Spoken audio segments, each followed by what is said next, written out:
All right.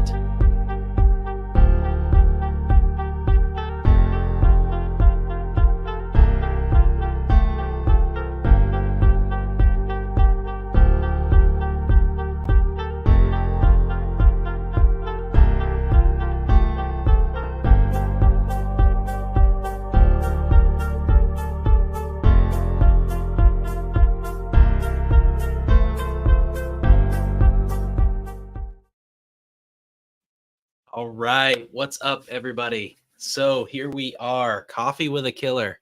Not really. So obviously, ladies and gentlemen, I'm not Jordan Stanley Payne. I don't have the awesome hair, and I definitely don't rock a hat as well. Jordan is otherwise enjoying life with the new baby. So here we are, a little hostile takeover, and I'm super excited to be here with you today. So kick it off. If you don't know me and you haven't ever had a chance to talk with me, my name's Rob St. John. I am a real estate agent and real estate investor here in the city of Louisville, Kentucky. Yes, we love the Kentucky Derby. Yes, we love our bourbon. And yes, I personally absolutely love real estate. So um, I'm super excited to have the opportunity to be here with all of you today. Looks like we got all kinds of awesome people jumping in. Um, Fred, Christina, what is going on? What is going on? So, um, we are, we are, we're here to talk about a very interesting subject today. Um, it's an interesting world for me to be in as both a real estate agent, an investor, and also wholesaler, right? Like I kind of cover the gamut of all things real estate.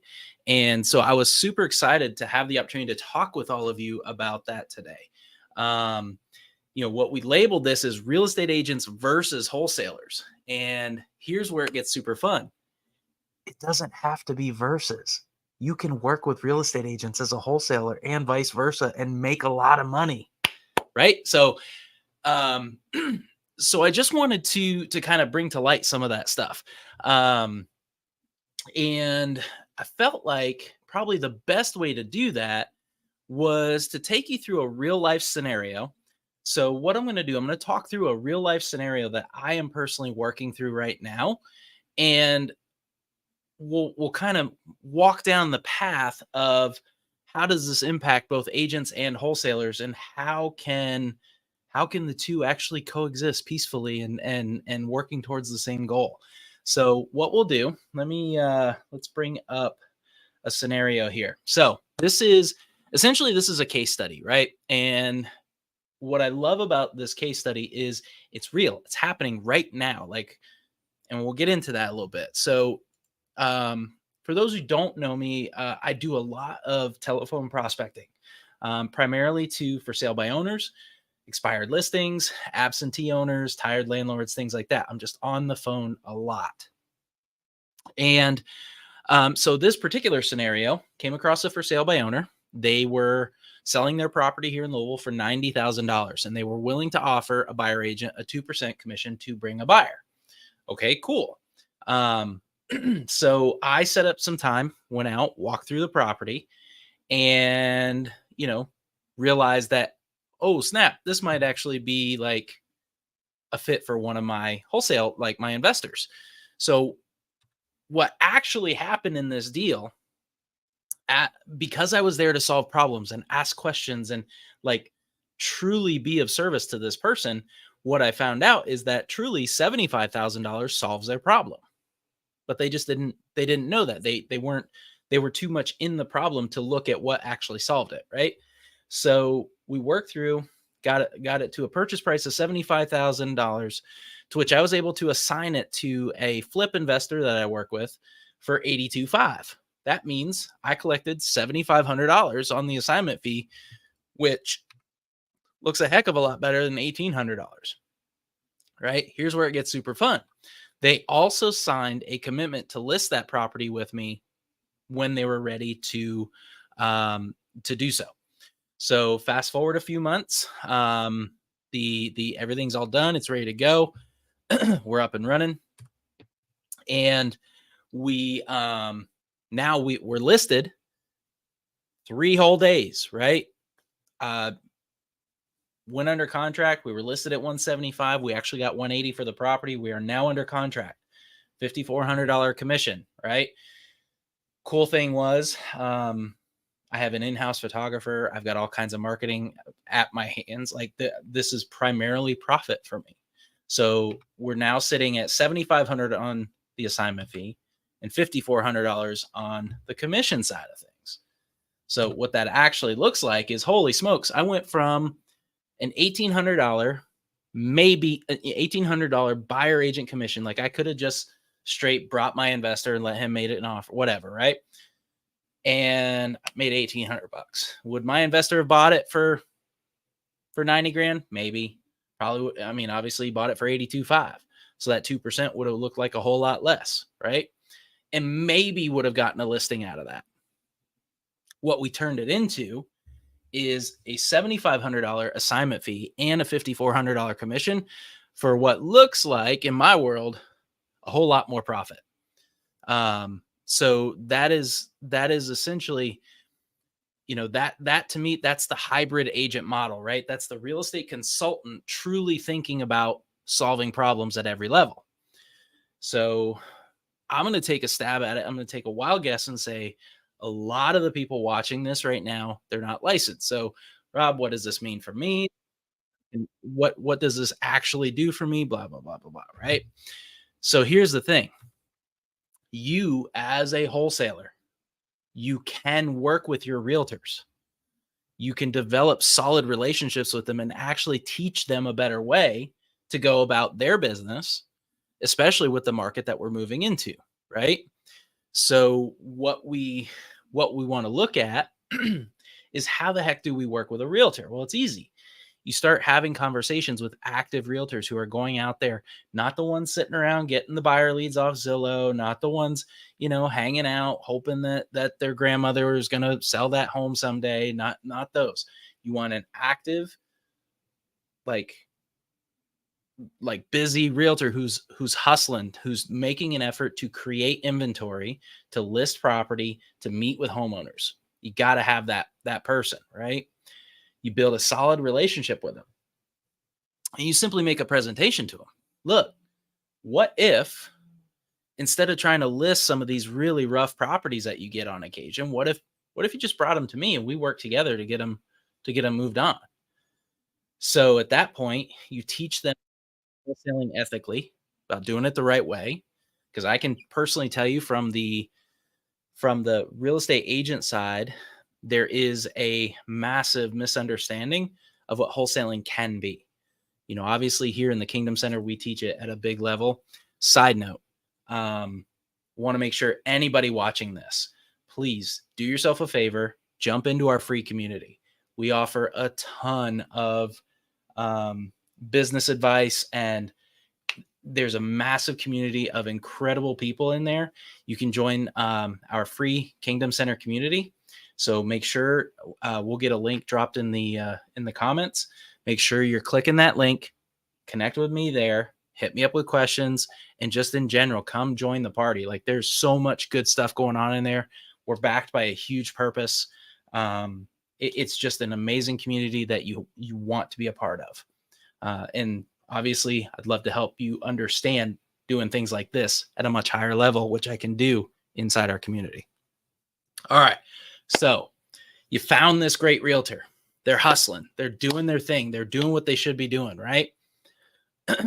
And you have a conversation with them, simple stuff. Have you ever run into a listing that is going to get just hammered on the MLS? Or, have you got a seller who's really in a spot and they need something quick to happen? Well, here's the buyers I'm working with. Here's what they're looking for. Bring me your investor ready listings, right? At that point, what we're going to do, Mr. and Mrs. Real Estate Agent, we're going to teach you how we can partner together. You get to make a couple of different paydays, and there's some really cool caveats to those paydays. But essentially what I want to do is I want to make sure you get a piece of the wholesale side of the business, as well as you get that listing opportunity. So what does that actually look like for a real estate agent? So here's what our case study could look like if I wasn't the licensed agent. Let's say I was the wholesaler. I brought in a real estate agent, or but somebody brought me in as the agent. You know, say I brought a wholesaler to this property. They've got the buyer. They said, "Hey, let's do this. I can get it assigned for 7,500. I'll give you 30% of that." And so right away, that real estate agent earns 2,250 as opposed to the 1,800, which is, it's a $450 bump to their income. And here's where it gets super cool. For those who don't know, most real estate agents have an arrangement with their brokerage where they're splitting their commission things and stuff like that. And they end up, having to split that. So not only are they getting more gross, but they're keeping more net because there's no broker split with an assignment fee, right? And if you have a great solid relationship with your buyer as the wholesaler, you can, again, vet your agent partners. Okay. Don't put your buyer in a position where they feel committed to an agent who sucks at their job. That's never going to go well ever. Right. But if you've gotten to know this agent pretty well, you see they've got a track record, you see they know what they're doing, then yeah, absolutely, you're going to push for that signed commitment to list the property with that agent when that person's ready to go. And oh, by the way, what if you introduced your buyer to them and they could help with their MLS stuff? Think about just the amazing symbiotic relationship that you're creating there, right? Like you're providing a service, you're thinking from a place of abundance, and you're helping everybody who's involved out. So right away, your agent collects a little more money. Then we look at the scenarios again. So for that agent, maybe they brought a buyer who paid 90 grand for the house, and they walked away with $1,800 that they then had to split with their broker. Or 50 and a $5,400 commission, and they net $7,650 in profit. So what it comes down to is, how are you working with your partners? How are you developing relationships? How well do you know every relationship in your business? Your buyers, do you know them inside and out as to what they're looking for and how they operate? Have you had conversations to understand the track records of the agents that you're partnering with? Do you understand how to teach them to come into the scenario? And can you think from a place of abundance? Oh gosh, I got to give up 30%. How many more deals could you possibly do if that agent starts to see the benefit of bringing you opportunities? Right? So it's massive, massive. So let me stop this screen share. All right. So we got a question. You have the realtor listed as the agent required to use in the assignment contract with the buyer. So you absolutely could. That's actually how my assignment contract reads in those scenarios. It says, you're going to pay my assignment fee. And if the property is listed within 12 months of closing, you're going to use my services as an agent. So I do have a signed commitment to listing the property with me. So that's how I handle that. And again, it's taken some time to build those relationships. It's not something you're going to go right out of the gate and say, hey, if you want this deal, you got to use this guy. Like that's not going to happen. You got to be able to build those relationships. It's a process. So yeah, what other questions do we have out there? Comments, questions? What do we got?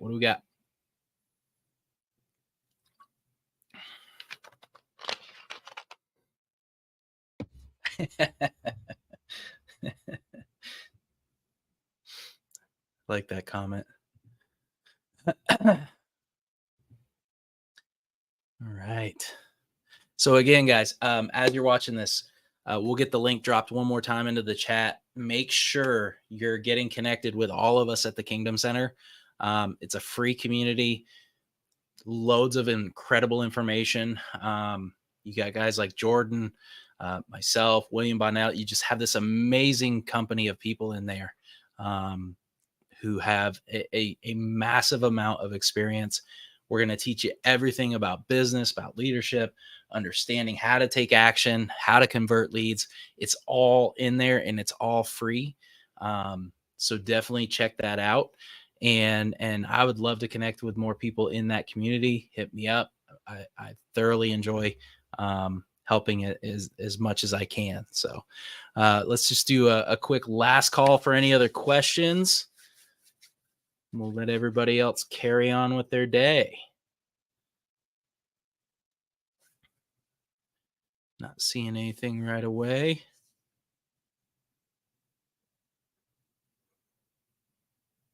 I guess I'd love to see some comments too. Like, have any of you ever considered this? Consider this as a possibility. What did you do to lay the business foundation for your current business? That's a great question. So I spent a ton of time.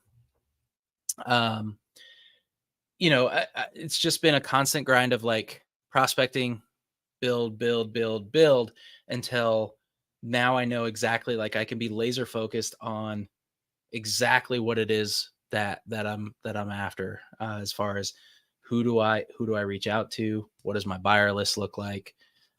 It's that process of getting better all the time and creating more and more efficiencies. So I would say for me, the foundation was picking up the phone and having conversations. That's really all that matters. Does this strategy only work with flippers? I never believe a strategy only works with one particular type of process. It's simpler with flippers, right? There's more immediate value to the agent for sure. Now, if your agent is in the rental game, like if they advertise rentals or if they happen to also deal in property management, there's absolutely an opportunity there, right? Like, so those are real possibilities. That it really comes down to what can the agent see as far as how they can build their own business based on a partnership with you, and it's helping them see those options. So, does it only work with flippers? I would say no. You got to have the right conversations to understand what it is you can, like, how is that agent building their business?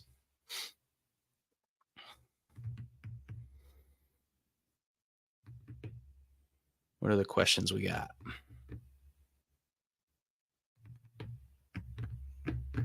All quiet out there.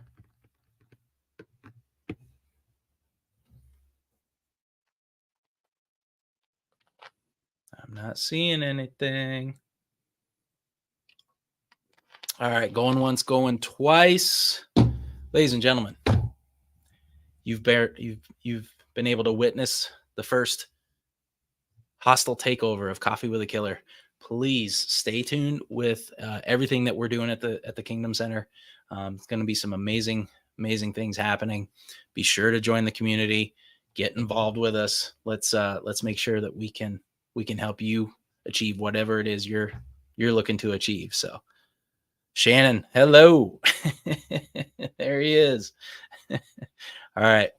With that, ladies and gentlemen, I appreciate your time and peace.